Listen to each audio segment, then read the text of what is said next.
Devon Ashford was 38 years old, and until that Tuesday evening, he believed his marriage was solid. He was a civil engineer, methodical, loyal, the kind of man who read every contract twice and never once raised his voice. His wife Camille was a real estate agent, charming, ambitious, and, Devon had always assumed, completely devoted. He had no reason to think otherwise, until the phone call he made on his drive home that changed everything. Camille answered warmly. They exchanged the small talk of a married couple on autopilot. She said she loved him. He said it back. The call should have ended there, but it didn't. Devon heard breathing, then movement, then Camille's voice, completely unguarded, speaking to someone in the same room. He believed every lie, all of it. Baby, he doesn't have a single clue. A man's low laugh followed. 47 seconds, then silence. Devon sat at that red light, hands on the wheel, engine running. And what Camille didn't know, what she couldn't have known, was that the man she'd just underestimated was already thinking. Before we jump into the story, comment where in the world you are watching from and subscribe, because tomorrow's story is one you need to hear. The autumn sun was setting early, painting the sky in muted oranges as Devon Ashford guided his Ford F-150 through familiar streets. The truck's engine hummed steadily, a sound as reliable as the man behind the wheel. A half-empty cup of coffee sat forgotten in the cup holder, gone cold hours ago during the site inspection that had run longer than expected. In the passenger footwell, blueprints were neatly rolled and secured with rubber bands, the latest revisions for the Thompson Bridge project. The hard hat that had protected him through countless site walks rested on the back seat, its white surface marked with the subtle scratches and scuffs of daily use. Each mark told a story of careful inspections and thorough oversight. Devon adjusted the air conditioning, his movements precise and measured like everything else he did. The dashboard clock read 6:17 p.m., later than usual, but not so late that Camille would worry. She understood the demands of his work, just as he understood hers. His mind drifted to the morning's team meeting, where they'd discussed load-bearing calculations for the bridge's central span. Devon had caught an inconsistency in the numbers, a small detail others might have missed, but the kind that could cause problems down the line. He'd stayed late to resolve it, working through lunch because that's who he was. Thorough. Dependable. The kind of engineer who double-checked everything. The truck's interior smelled faintly of coffee and fresh blueprints, mixed with the leather cleaner he used every other Sunday to maintain the seats. Everything in its place, everything on schedule. Devon liked order. It wasn't just about control, it was about responsibility. When people trusted you with their safety, with structures that had to stand for decades, attention to detail wasn't just a preference, it was an obligation. He thought about the large commission Camille had celebrated 14 months ago. She'd been ecstatic, talking about a complex commercial deal, but the details had remained vague. Devon hadn't pressed. Trust was like that. You either had it or you didn't, and he'd always believed in giving it completely. Grant Whitfield's name floated through his mind. The man had appeared at 2 of Camille's office events, always well-dressed, always with that easy charm that seemed to open doors. Devon remembered shaking his hand, noting the firm grip and the way Grant had clapped him on the shoulder like they were old friends, though they'd only met twice. The early days of their marriage surfaced in his memory. Camille's insistence on maintaining separate personal accounts alongside their joint one. She'd called it modern and practical, and Devon had agreed, because why wouldn't he? 5 years of marriage had taught him that sometimes love meant letting small things go. Devon switched lanes, muscle memory guiding him through the familiar route home. The traffic light ahead turned yellow, and he eased to a stop, watching an elderly couple cross the street with unhurried steps. He reached for his phone, mounted on the dashboard, and pressed the familiar contact. The Bluetooth system rang twice before Camille's voice filled the truck's cabin. "Hey, honey." "Hey," Devon replied, his voice warm and steady. "Just leaving the site. Thompson Bridge ran long. Had to sort out some calculations. Everything okay?" The background noise suggested she was moving around their kitchen. "Yeah, just details. Should be home in about 20 minutes. You need anything?" "No, I'm good. Just finishing up some paperwork." There was a rustling sound, then the soft clink of what was probably her coffee mug being set down. "Did you eat?" "Had a granola bar around 4. I'm pretty hungry now. I'll heat up the leftover lasagna from Sunday. It'll be ready when you get here." Devon smiled, genuine appreciation warming his chest. "Sounds perfect. Thanks." "Of course." Her voice softened. "Love you." "Love you too," Devon responded, the words comfortable and familiar on his tongue. "See you soon." "Drive safe," he said automatically, though he was the one driving. The call should have ended there. It was their normal rhythm, brief, warm, efficient. But instead of the familiar click of disconnection, there was only silence, then breathing, movement, and then Camille's voice, suddenly closer and completely different in tone. He believed every lie, all of it. "Baby, he doesn't have a single clue." The words hung in the truck's cabin like poison gas. Devon's hand stayed frozen on the wheel, his breath caught in his throat.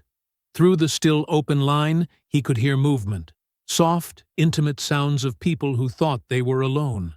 A man's voice responded, low and rich with amusement. "He never will."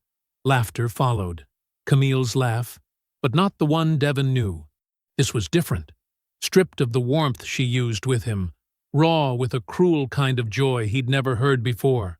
There were more sounds, rustling fabric, murmured words too distant to make out, the distinct sound of a door closing. 47 seconds passed from the moment Camille thought she'd hung up until the line finally went dead. The traffic light turned green. Devon pressed the accelerator with mechanical precision, his movements automatic while his mind processed what he'd just heard. The familiar streets passed by in a blur, but he drove with the same careful attention he always did. Engineering discipline, he thought distantly. Systems don't fail just because you're in shock. He pulled into their driveway, the concrete pad he'd had repoured last spring because Camille mentioned wanting it wider. The porch light was on, warm and welcoming. Through the kitchen window he could see her moving around, probably warming up that lasagna she'd promised. His wife, the woman who had just revealed herself as a stranger. Devon sat in the truck for 11 minutes. He watched the digital clock tick through each one, using the time to regulate his breathing, to school his features into their usual pleasant neutrality. He thought about the mathematical concept of structural integrity, how a single hidden flaw could compromise an entire system. 5 years of marriage, he realized, had just failed a stress test he never knew was coming. When he finally walked through the door, his face was composed, his movements natural. Camille turned from the microwave, and Devon saw her performance with new eyes, the way she tilted her head just so, how her smile reached the precise depth it always did, the practiced warmth in her voice as she asked about his day. He answered her questions about the Thompson Bridge project, watching how skillfully she pretended to care about load-bearing calculations and municipal permits. Had she always been this good at it? Had he just never noticed the artifice because he'd never thought to look for it?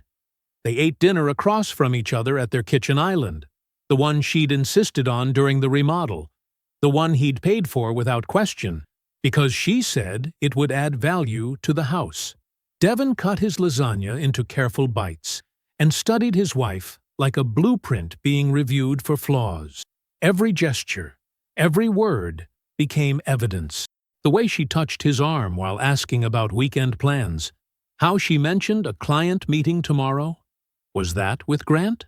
Had it always been Grant? The familiar way she leaned against the counter while loading the dishwasher, performing domestic contentment with award-worthy precision. Later, in bed, Camille fell asleep quickly, the easy rest of someone who believed their secrets were safe. Devon lay awake, his mind working with the methodical focus he brought to engineering problems. He reconstructed 5 years of marriage, examining each memory for the hidden stress points he'd missed. The separate accounts she'd insisted on maintaining, the real estate deal 14 months ago that had brought in an unusually large commission, the way she'd deflected his questions about the specifics, distracting him with dinner plans and weekend getaways, Grant Whitfield's recurring appearances at office events, always casual, always just friendly enough to avoid suspicion. The picture assembled itself with devastating clarity. Devon had trusted completely, and that trust had been weaponized against him. Every "I love you," every shared meal, every morning kiss had been calculated. He was living in a structure designed to fail, and he'd never checked the foundation. When morning came, Devon had made his decision. He would not confront. Not yet. An engineer never acts without complete data, and he didn't know the full shape of what he was dealing with. You don't engage an enemy whose position you haven't fully mapped.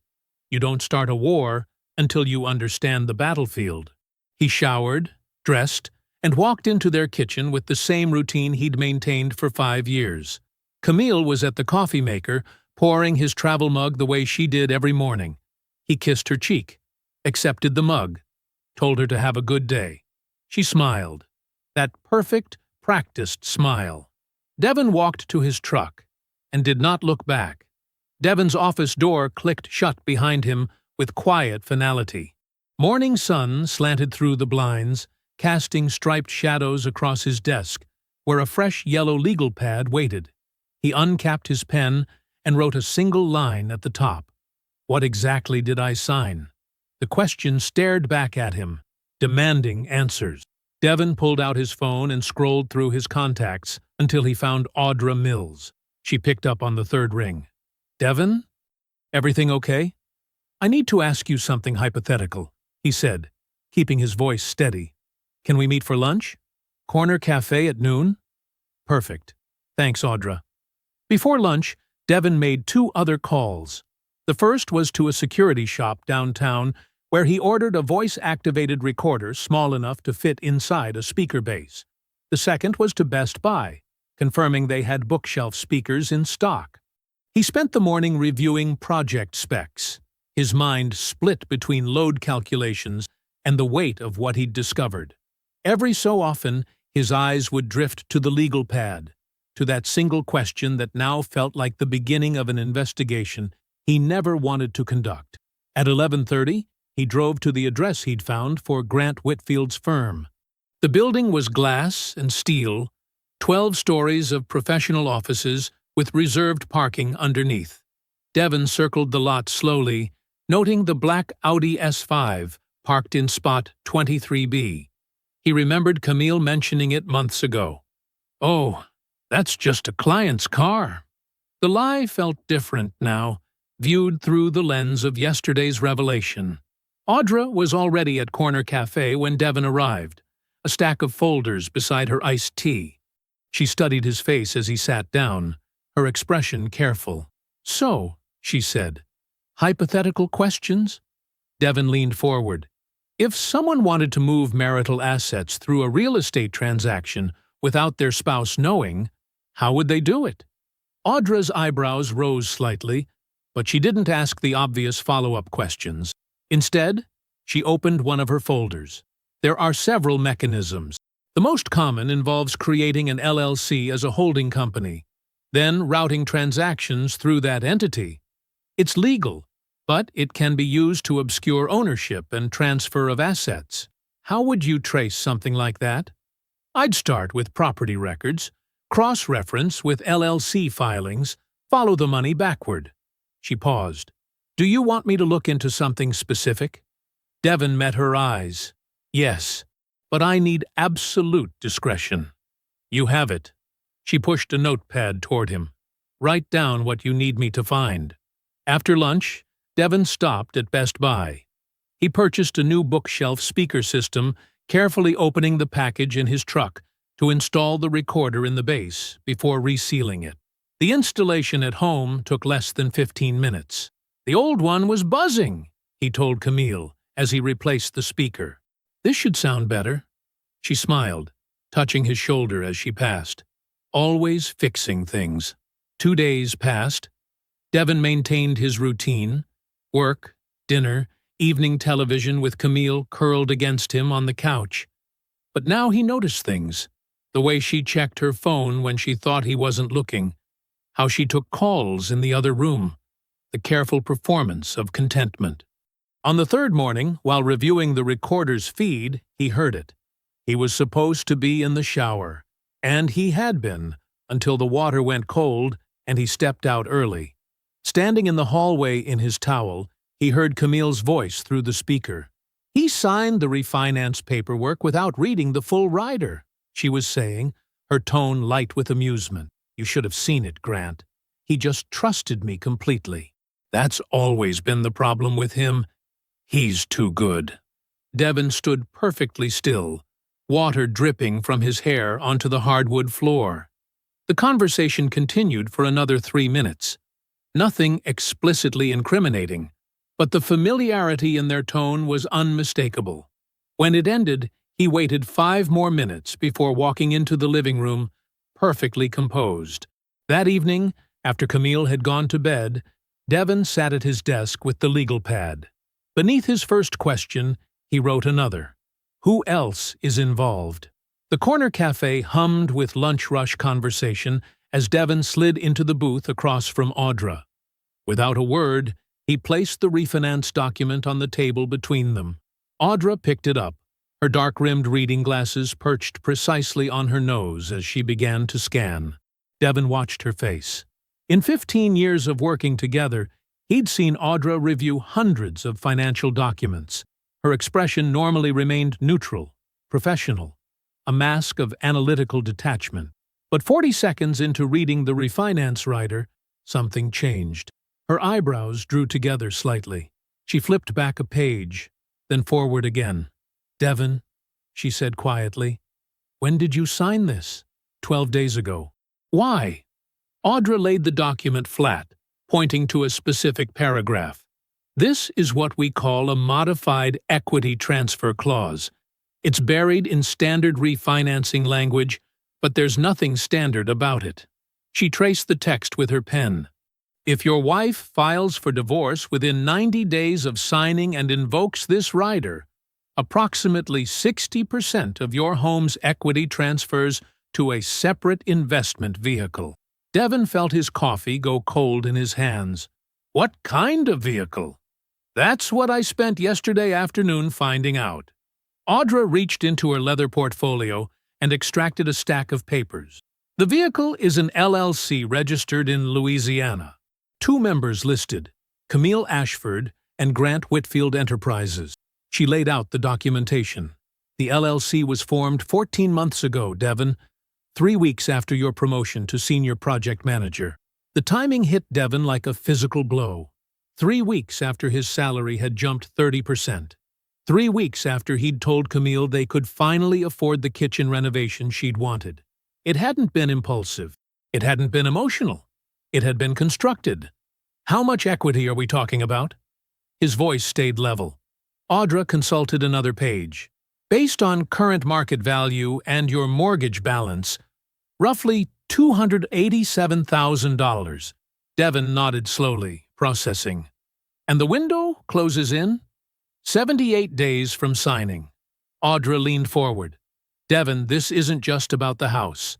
The way this is structured, the timing, the corporate partnership, suggests there might be other financial arrangements we haven't uncovered yet. Do you want me to keep pulling the thread?" "Yes. Document everything. Every transaction, every filing, every connection you can trace." He paused. "And Audra, thank you. You don't have to thank me. Just tell me what else you need." They spent another hour reviewing specific documents, Audra explaining the technical mechanics of how the equity transfer would work, how it could be challenged, what documentation would be crucial. Devon took careful notes in his small leather notebook, his engineering mind mapping the structure of what had been built around him. That evening, he walked through his front door at his usual time. Camille was in the kitchen, chopping vegetables for dinner. The domestic normalcy of it felt surreal now, knowing what lay beneath. "How was your day?" he asked, kissing her cheek as he always did. "Good. Had a showing at that Tudor revival on Oak Street. The couple loved it," she smiled, adding bell peppers to the pan. "How about you? Any exciting meetings?" "Just the usual project reviews." He watched her hands move with practiced efficiency. Had she practiced this too? This easy conversation? This performance of contentment? "Need help with dinner?" "No, I've got it. Pour yourself a drink if you want. It'll be ready in 20. Later that night, after Camille had gone to bed, Devon sat at his desk with his laptop. He created a new document, protected it with a password he'd never used before, and began constructing a timeline. At the top, he typed, 14 months ago. Promotion announced. Salary increase effective immediately. Told Camille about kitchen renovation plans. LLC formed. C. Ashford and G. Whitfield Enterprises listed as members.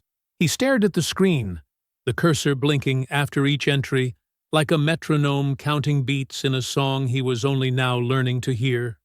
With methodical precision, he continued adding dates, events, and financial moves he could remember. Each entry felt like another piece of scaffolding being revealed, the structure of deception that had been built around him while he worked, trusted, and believed in the life he thought they shared. Judge Horace Pittman's study felt like stepping into another era. Dark wood panels lined the walls, and leather-bound law books filled built-in shelves that stretched from floor to ceiling. Devon sat in a worn leather chair across from his mentor, watching as Pittman poured 2 fingers of bourbon into crystal tumblers. "So," Pittman said, handing Devon a glass, "who's this friend who needs a family attorney?" Devon took the bourbon, studying the amber liquid. He'd known Pittman since he was 22, fresh out of engineering school, dating the judge's niece. The relationship hadn't lasted, but his connection with Pittman had. The older man had become a mentor, a source of measured wisdom when Devon needed clarity. "That transparent, am I?" "Son, I've known you 16 years. You've never once asked about divorce lawyers?" Pittman settled into his chair. "Want to tell me what's really happening?" Devon took a slow breath, then laid out the basics: the phone call, the equity clause, the LLC, the timeline Audra had uncovered. He kept his voice steady, factual, like he was presenting project specifications at work. Pittman listened without interruption, his weathered face thoughtful. When Devon finished, Pittman was quiet for a long moment. Then he said something that shifted everything. "The woman you're describing didn't build this alone. Somebody taught her how to think about it. Somebody who's done this kind of math before." The words hit Devon like a key turning in a lock. He drove home that night with Pittman's observation echoing in his mind. Who had taught Camille? Who had shown her how to layer deception beneath perfectly normal paperwork? The answer, when it came, was obvious. Yvette Broussard, Camille's mother. Devon spent the next morning requesting courthouse records. What he found made his chest tight. Before marrying Camille's father, Yvette had been married to a man named Walter Deschamps. Their divorce, 27 years ago, had involved a complex asset reclassification that left Walter stripped of his house and savings. The mechanism was nearly identical to what Camille had constructed, right down to the way the paperwork was structured. It took Devon 3 hours to track Walter down in Baton Rouge. He almost expected the number to be disconnected, but on the 4th ring, a gravelly voice answered. "Mr. Deschamps, my name is Devon Ashford. I'm calling about Yvette Broussard." There was a long pause. Then, "Well, that's a name I haven't heard in a while. What's she done now?" Devon explained his situation carefully, watching his words. He didn't have to say much. Walter started filling in the gaps himself, his voice carrying decades of quiet bitterness. "She planned it for months. Walter said. Maybe longer. Changed account structures, moved money through her business, had me sign papers I didn't understand. By the time I realized what was happening, she'd already built the cage around me. Lost my house, the one I'd owned before we even met. Lost my savings, spent 3 years in court trying to fight it. And you never recovered any of it? Nah. She was too smart, had it all locked up legal and tight. That woman, she thinks like a chess player, always 10 moves ahead, always planning the end game while you're still learning the rules. Walter paused. You said her daughter's doing the same thing to you? Similar structure. Similar timing. Too similar to be coincidence. Walter laughed, but there was no humor in it. Of course it is. Yvette's been perfecting this playbook for decades. Probably taught her girl everything. How to move the pieces, when to file the papers, how to make it all look clean and legal. She does this thing. Makes men feel like they're not good enough, like there's something to be managed and discarded when a better option comes along. They talked for 2 hours. Walter shared details about specific legal mechanisms Yvette had used, names of attorneys she'd worked with, patterns Devon should watch for. When they finished, Devon had 6 pages of notes. Mr. Deschamps, Devon said carefully, if I needed a formal statement about what you've told me, would you be willing to provide one? Son, I've been waiting 27 years for someone to ask me that question. You send me whatever papers you need signed. The next evening, Devon recorded a formal phone statement with Walter. The old man's voice was clear and steady as he detailed Yvette's methods, the parallel patterns, the generational transfer of strategy.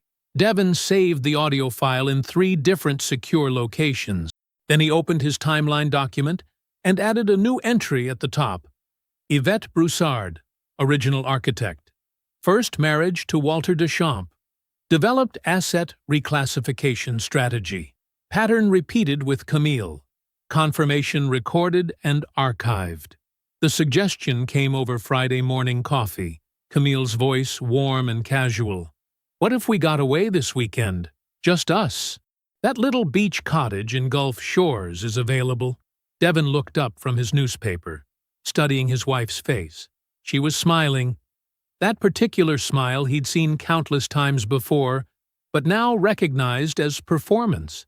Her hand rested near his on the table, wedding ring catching the morning light. That sounds perfect, he said, matching her tone exactly. I could use a break. The drive down took 4 hours. Camille played DJ, singing along to old songs they both knew. Devon kept one hand on the wheel and the other resting on the center console, where she could easily reach for it. When she did, he squeezed back gently. Every touch was a data point now. The cottage sat 2 rows back from the beach, weathered blue paint and white trim. As they unpacked, Devon watched Camille move through the space. She was tactile with everything, straightening pillows, adjusting curtains, creating the impression of domestic contentment.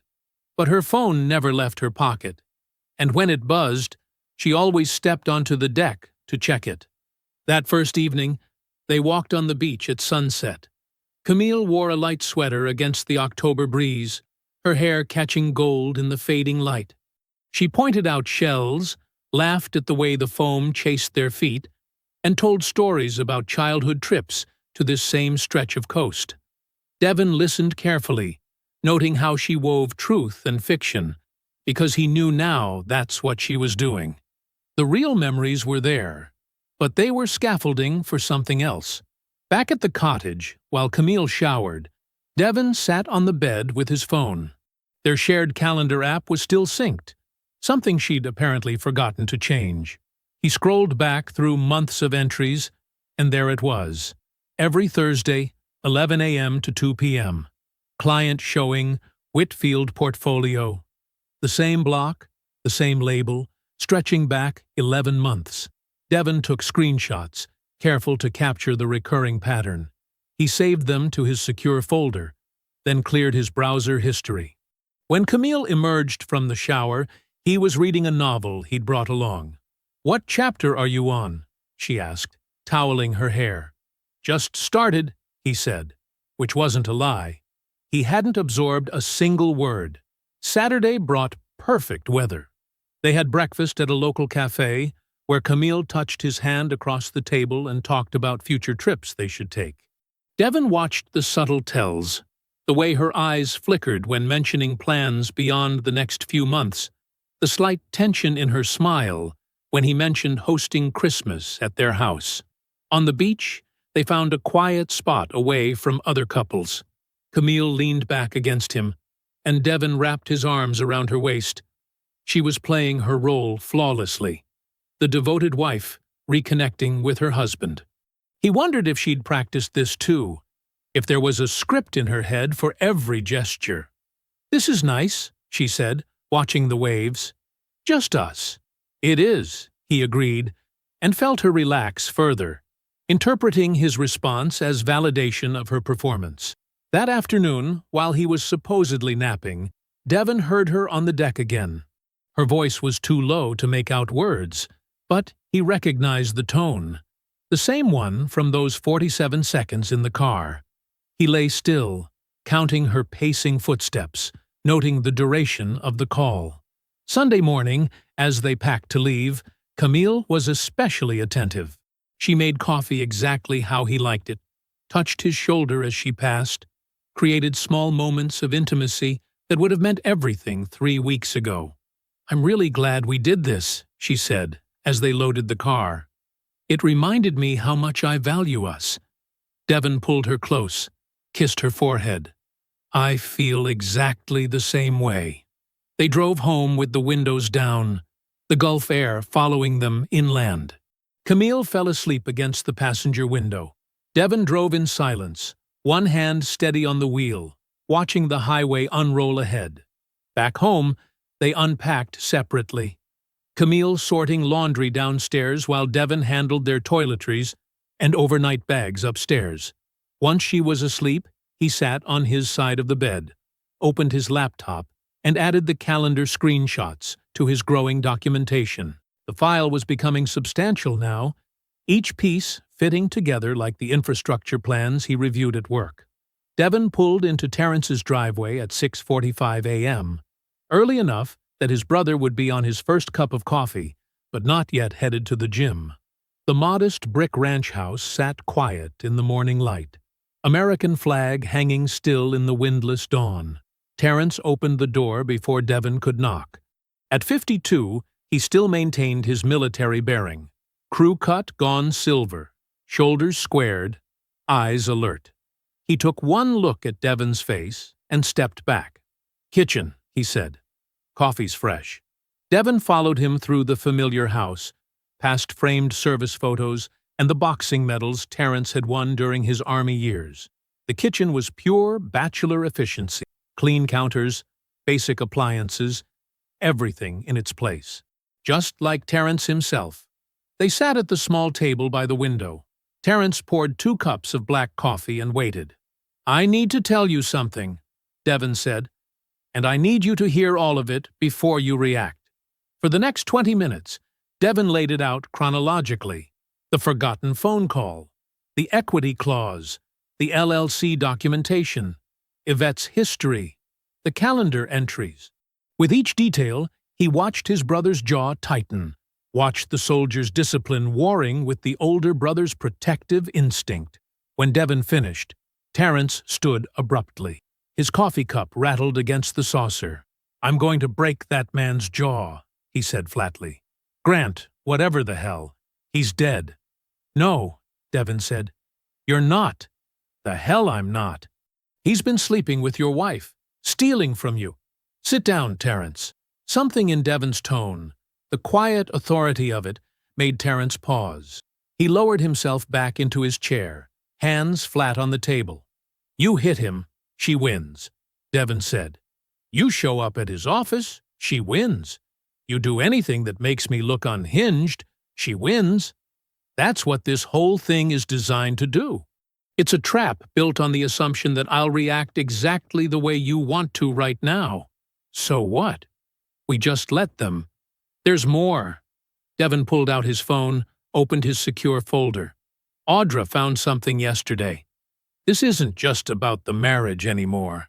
He showed Terence the documentation, photographs of bid sheets, contract details, project specifications, all confidential, all photographed from Devon's home office files, all dated to coincide with Grant Whitfield's successful underbidding of 2 major municipal contracts. $4.2 million, Devon said quietly. That's how much those contracts were worth. And Grant's firm won them both by somehow knowing exactly what numbers to beat. Terence leaned back, understanding dawning. That's not divorce court. That's federal. Exactly. Which is why we're going to handle this my way. Devon laid out 3 fingers. First, we legally challenge the equity clause before the window closes. My attorney files tomorrow. Camille won't know until it's done. Second, we document everything. The LLC, the bid theft, all of it. Build the case completely before anyone moves. Third, he paused. When it's all in place, I confront her. On my terms. When she thinks she's already won. Terence studied his brother. The muscle in his jaw still jumped, but his eyes had shifted from fury to something else. Recognition, maybe. This wasn't the quiet engineer he'd always protected. This was a strategist. You need a witness, Terence said finally. Someone who knows the whole truth in real time. In case anything goes sideways. That's why I'm here. They sat in silence for a moment, the morning sun stretching across the kitchen floor. Finally, Terence nodded once, sharply. All right. Your way. But I'm staying close. Devon stood, checked his watch. I need to get to the office. But Terence, not a word. To anyone, even if you see them around town. I know how to keep position, Terence said, military precision in every syllable. Back in his car, Devon pulled out his phone and dialed Audra. It's time, he said when she answered. Let's bring in the attorney. Quietly. Devon sat across from Richard Callahan in the attorney's private office, watching the older man review document after document with methodical precision. The morning sun filtered through Venetian blinds, casting striped shadows across the mahogany desk between them. This is remarkably thorough, Callahan said, adjusting his reading glasses. He lifted the LLC documentation Audra had assembled. Your forensic accountant, Mills, is it? She does exceptional work. She's the best at what she does, Devon replied quietly.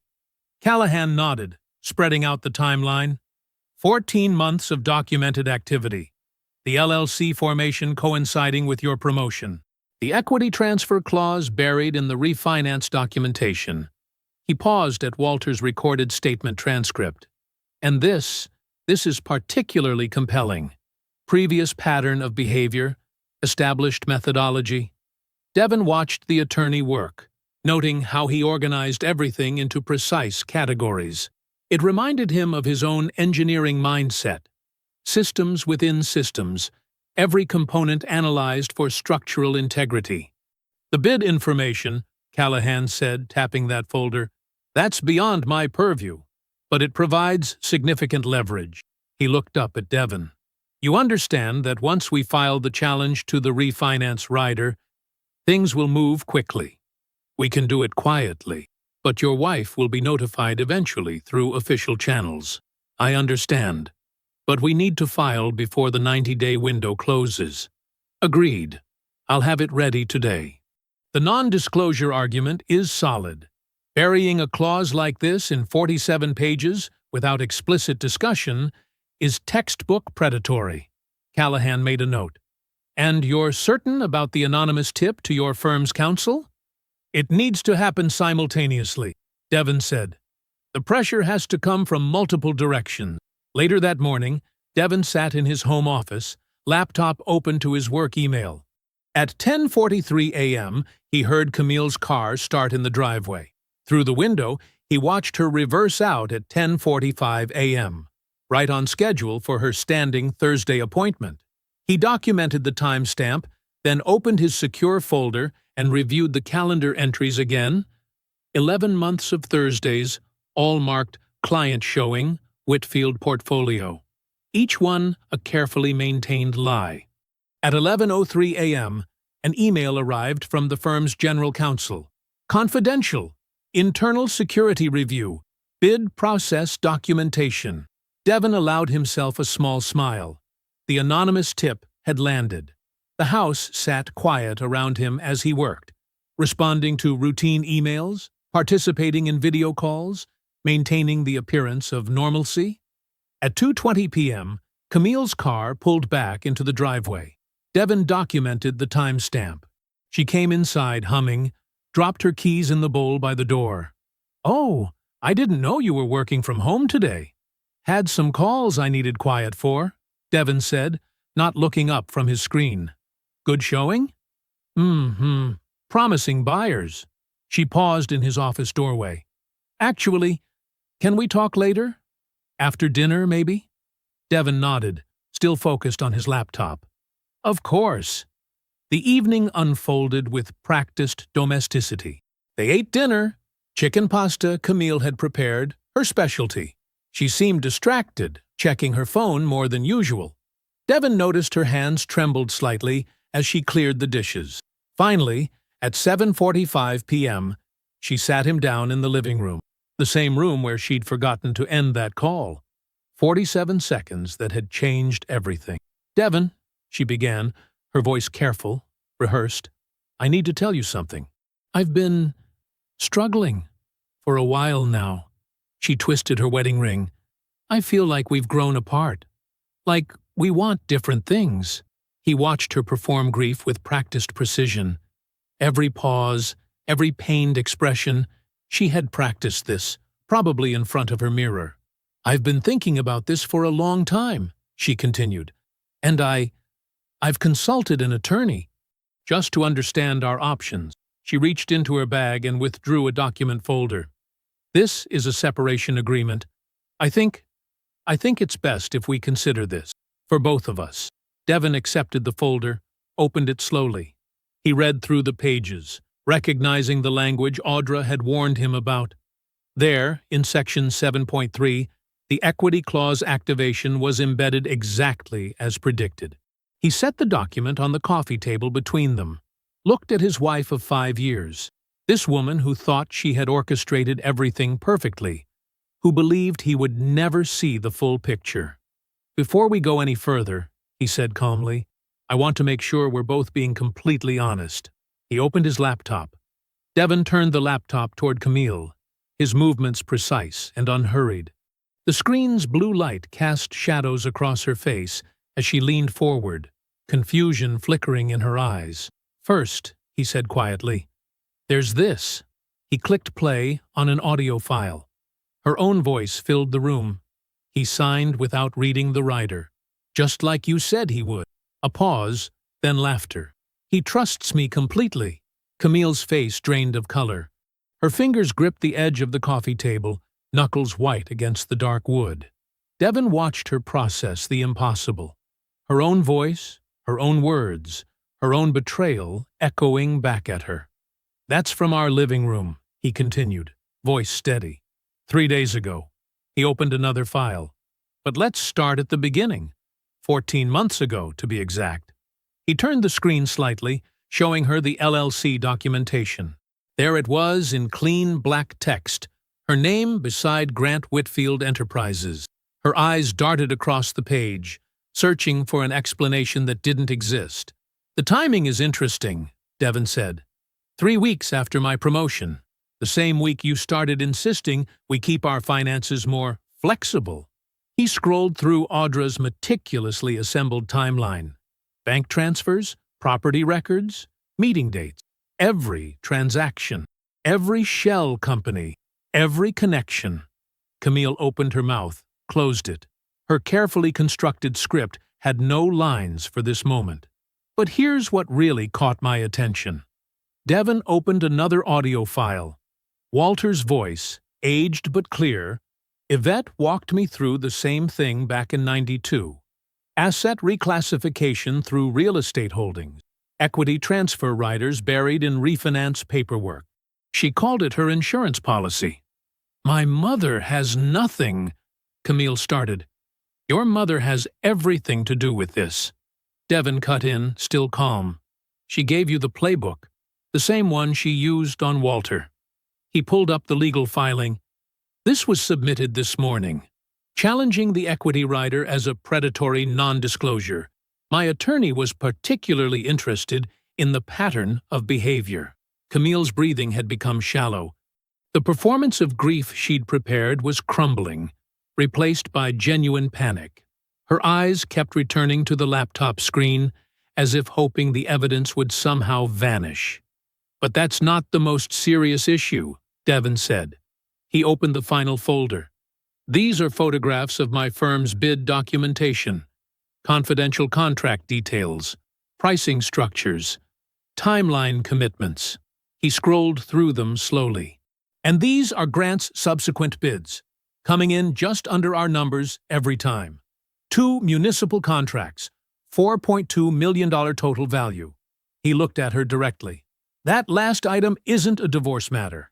That's a federal matter. Camille's hands were shaking. I didn't. Here's what happens next, Devon interrupted, placing a new document on the coffee table. This is a revised separation agreement. My attorney prepared it. Full equity returns to me. You waive all claim to assets accumulated after the LLC formation. There's a non-disclosure clause. He tapped the paper. Sign it within 48 hours, and the bid theft documentation stays where it is, for now. She stared at the document, her carefully constructed world collapsing around her. The silence stretched between them, broken only by her uneven breathing. Call your mother, Devon said, standing and collecting his laptop. She should hear this from you directly. He paused at the doorway. 48 hours, Camille. Not a minute more. He walked out, each step measured, controlling his breathing. In his car, he sat for a moment, hands steady on the wheel. Then he drove to Terrence's house, the familiar route requiring no thought. His brother's kitchen light was on. Devon walked in without knocking. They were long past formalities. Terrence looked up from his coffee, read Devon's expression instantly. It's done? Devon sat heavily at the kitchen table. For the first time since that red light, since those 47 seconds that had changed everything, he allowed his shoulders to drop. The exhale that came was deep, carrying 14 months of calculated restraint. It's done, he confirmed. The revised separation agreement landed on Devon's desk 36 hours after he walked out of his living room. Camille's signature, usually flowing and confident, looked shaky on the dotted line. Later, through Terrence's connections, Devon learned that Yvette had made the call after receiving Devon's direct phone call about Walter's willingness to testify. Sign it immediately, she told her daughter. For once, Yvette's calculation served truth instead of deception. 3 days later, Grant Whitfield's office received the certified letter from Devon's firm's general counsel. The language was precise, professional, and devastating in its implications. By that afternoon, Grant had retained Marcus Behrens, a defense attorney known for protecting corporate clients from federal exposure. Within a week, Grant's written responses to preliminary inquiries made it clear he would protect himself at Camille's expense without hesitation. The LLC dissolved like sugar in rain. The house stayed with Devon. 2/3 of their liquid assets followed, documented as compensation for financial harm. Camille packed 3 suitcases and moved into her mother's guest room in Metairie. 14 months rolled past like slow water. Devon stood in his transformed kitchen, morning light streaming through windows that hadn't existed the year before. The wall that once separated dining room from kitchen lay in memory only, replaced by an open concept that made the whole first floor feel like it could breathe. New hardwood ran throughout, warm against bare feet. The countertops, dark granite that held light like water, were his choice alone. His phone buzzed. A news alert! Grant Whitfield Enterprises had lost its appeal to retain the second municipal contract. Both projects, rescinded and rebid, had gone to other firms. Grant's operation had shrunk to half its former size, and a civil suit from Thompson Construction, who had suspected bid interference from the start, was grinding through the system with methodical determination. Devon set his coffee cup in the sink, straightened his tie, and headed to the office where his name now appeared on the partnership roster. The security commendation that had helped cement his promotion sat framed on his desk. Recognition for identifying systemic vulnerabilities and implementing protective protocols. No one connected it directly to the bid theft investigation. Devon had made sure of that. The morning sun caught his wedding band's old tan line, long since faded. He'd heard through industry circles that Camille had transferred her real estate license to St. Charles Parish, a smaller market where properties moved slower and commissions ran thinner. Her reputation in Orleans Parish had suffered the quiet death of whispered conversations and unreturned calls. Professional communities had long memories for betrayal. 8 months after the divorce finalized, Devon's phone had lit up with Yvette's number. He'd answered, curious despite himself. "Devon?" she'd said, her voice carrying that familiar polish that now sounded hollow. "I've been thinking about everything, about what happened." A pause engineered to sound meaningful. "Is there any possibility, any chance at all, of reconciliation?" Devon had listened to the full question, had noted the complete absence of apology, of accountability, of genuine reflection, had recognized the performance for exactly what it was. "No," he'd said, and hung up. Now, standing on the job site with his clipboard and hard hat, Devon watched the steel beams rising against the autumn sky. The structure took shape exactly as the blueprints promised. Each load carefully calculated, each joint precisely placed, every stress point accounted for. The afternoon sun caught the metal and made it shine. His phone buzzed. "Terrence, you coming to dinner Sunday?" "Melissa's making that chocolate thing you like."